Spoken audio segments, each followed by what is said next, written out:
Lyndon Johnson dedicated his life to helping poorer people better themselves. And I think that these two people have followed many of the same principles.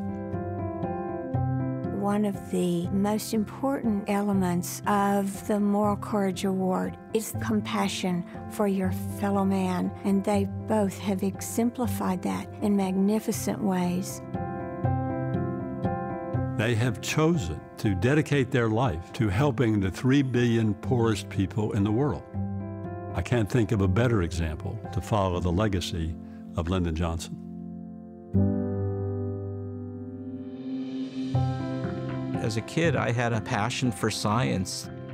I pestered my parents to let me have a high-quality microscope, and I would go scooping up mud and dirt, and I was fascinated with microorganisms. That's where the passion for studying infectious diseases began. Honduras is plagued by these neglected tropical diseases. When I was at the university, I wanted to do things in the lab that it would eventually be translated into serving for the common good and serving society. And I think that is where the whole realm of infectious disease and tropical medicine was eventually my passion. Albert Sabin once said, "A scientist who's also a human being cannot rest while knowledge which might reduce suffering sits on the shelf." I wanted to be able to do something like that. This idea of using science in the pursuit of humanitarian goal. The way to do that is by leveraging our academic learnings and also our creativity, but complemented with courage.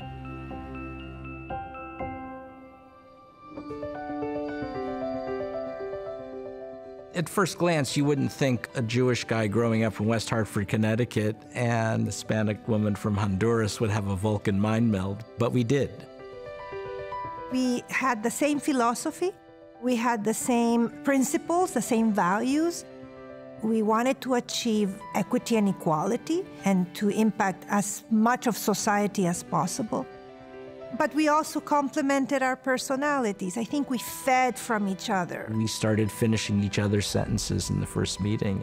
There's no question in my mind that we really needed to be a team. And it's been an extraordinary association that'll be going on 25 years and not too long.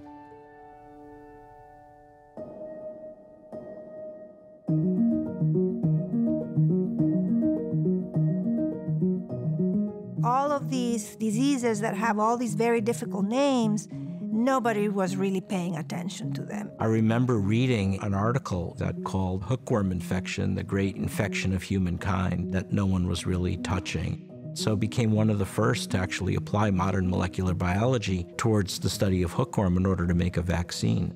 To me, this was the fullest expression of science in the pursuit of humanitarian goals in order to make the world a fairer and better place. While we were making these vaccines for parasitic infection, we had this extraordinary opportunity to come to Texas Children's Hospital and Baylor College of Medicine and build this School of Tropical Medicine and this unique Texas Children's Hospital Center for Vaccine Development. It was always a package deal. Without Maria Elena Bottazzi, there's not a Peter Hotez. Without a Peter Hotez, there's not a Maria Elena Bottazzi either. They're just a fantastic team. We saw that this was a huge neglected area. In addition, some of these diseases were beginning to show themselves in North America. We were having cases of West Nile and dengue fever. So I'm thinking, what a great opportunity for us to do something really unique. We started working with coronaviruses almost a decade ago. In January of 2020, when the COVID-19 sequence became available, obviously I called Mary Elaine as the first person. I said, Mary Elaine, I think we can do this.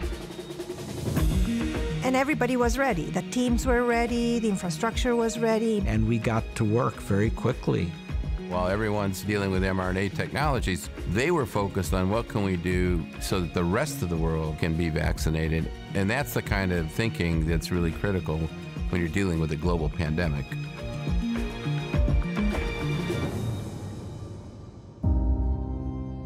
Early on, I remember Tony Fauci talking about the 6 vaccine candidates who were in development. One of them was the Baylor College of Medicine vaccine. And 5 of the 6 were picked for Project Warp Speed. And we were not picked.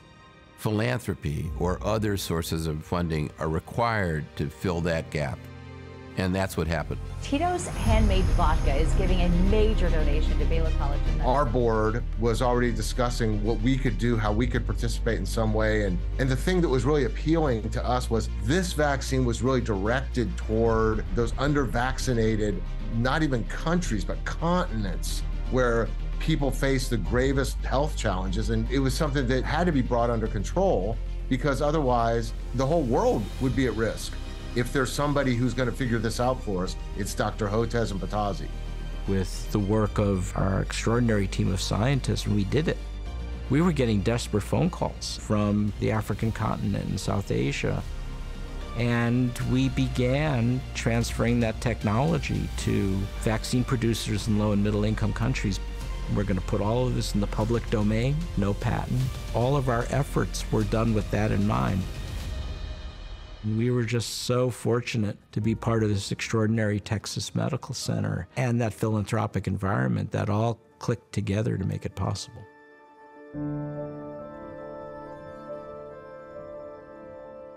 We didn't realize that hesitance was going to balloon in such an enormous global manner. So we already knew that They've been at the forefront of talking about vaccines and the need for vaccine development. And so the anti-vaxxers have been targeting them now for just about their entire career. In the last 2 or 3 years, it's turned into this anti-Semitic aspect also because of the fact that Dr. Hotez is Jewish. But he doesn't back away from that. He doesn't back down from that. Peter's an incredibly courageous guy. The people who attack him should know there's no better way to get him to talk more than to attack him. People sometimes ask me, well, why are you doing that? Why don't you leave that to others? And the problem is there's a vacuum there as well. I have been blessed not only with the scientific knowledge, but with a voice to speak out against it. And he has a unique ability to talk about the need for vaccines in a way that the layperson can understand it. And that's why he's been so popular. He became very quickly one of the major authorities in the country, and I think influenced a lot of people. It's his calling in life to try to find a solution through a dialogue. Mary Elena gives me a lot of courage as well. I don't think I could do this without her. She is someone who is truly fearless and will do whatever it takes to ensure that we're successful. It really showed there is an important role for scientists to communicate to the public.